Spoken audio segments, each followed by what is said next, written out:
Be the man. Be a man. Be a woman. Be the woman.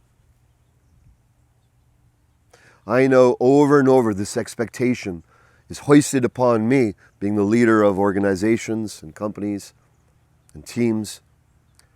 There's this obvious expectation that you are in charge, you're in power, you've got your stuff together, I've got my stuff together, that we're aligned, we're solid, we're strong, unwavering. This idea and paradigm that us as leaders have to be absolutely solid, unshakable, bulletproof, emotionally, always in the right mood, always in the forward mode. This is coming to an end, a rightful end, and it should. I'm going to encourage you that if you've got any vestigial aspect or strong aspect within yourself which thinks that you need to continuously put on an image of strength, of getting it all together, those days are gone. Because the truth is, we're not always together. We don't always have everything aligned. Many times we've got stuff going on at home, stresses at home, pressures at home. It's hard to shake off when we come into our business. Many times we've got pressures from business. Hard to shake off when we get home. With all this pressure upon us, how can we cope? How can we find authenticity, realness with our actual human condition, which in this stage of life and history is essential, is a non-negotiable to find out who you are and to live in equilibrium and harmony with yourself. It's not a luxury anymore. It's essential, really, for the growth of business, for the growth of sane business. It's important that you live a sane life within, an emotionally sane and fluid and joyful and healthy emotional life. It's essential, my friend. It's not a luxury. I've seen so many of our colleagues burn out, end up in horrible divorces if it's not even yourself, horrible health circumstances, breakdown here and there, continuously putting out fires. These are all manifestations of the out of sortness within ourselves. So, can we find a new strength at times, not all times, at times to open up a space within us where we allow what's vulnerable to be expressed with our deepest loved ones, with coaches, with mentors, with therapists, confidants. It's essential we have that now as leaders in Starship Enterprise, from the obvious legendary TV show and movies. The new versions have a counselor, someone who's able to be an empath and receive the inner terrain of what's going on in this great responsibility of running a starship, exploring new worlds and all the rest. That time is actually here now for ourselves.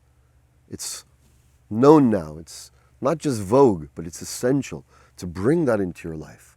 This place where vulnerability has full reign, places for you to cry and break down. A place where you can totally show how you don't really have your stuff together. A place where you can kick and scream and yell about all the people and all the judgments that you have and let it cut loose rather than always having to transform it and button your lip and say it in a particular way that's professional and such. It's essential for your soul, my friend, for the rest of us, for all of us, for our families, that you have a place where you can also be at your grandest in vulnerability, your loudest, your uncut aspect, your unleashed aspect. Because when that is given free rein, a sacred place to have and to be seen and to be felt for those spectrums of yourself, which are not valuable, which perhaps are not supportive in the professional setting. But having that place, giving yourself the priority, the love of yourself to have that space and that vulnerability, I assure you, a power of wisdom will start to grow in you. A power of self-recognition, self-awareness, a maturation of your being, a maturation of your clarity will start to happen when you express those vulnerabilities, those terrains, which are usually not expressed by us as leaders. A new sweetness in your demeanor will come. A new emotional strength will come to you. A profound quietude will start to emerge. A self-recognition and acceptance and love will start to awaken and deepen. And with all those beautiful, softer qualities of our being emerging and maturing within ourselves, there will be a direct influence upon your leadership in the world where you can't perhaps show those vulnerabilities. But now you'll be coming from a deeper place, a place where the depths that you've touched in the sacred terrain of expressing the vulnerable will allow your invulnerability to be even more precise, your clarity to be strong, your conviction to be felt and heard.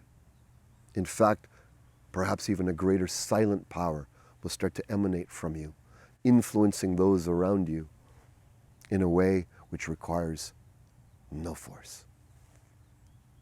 Vulnerability is the force of no force, and it's already here. Give it a chance to have its space.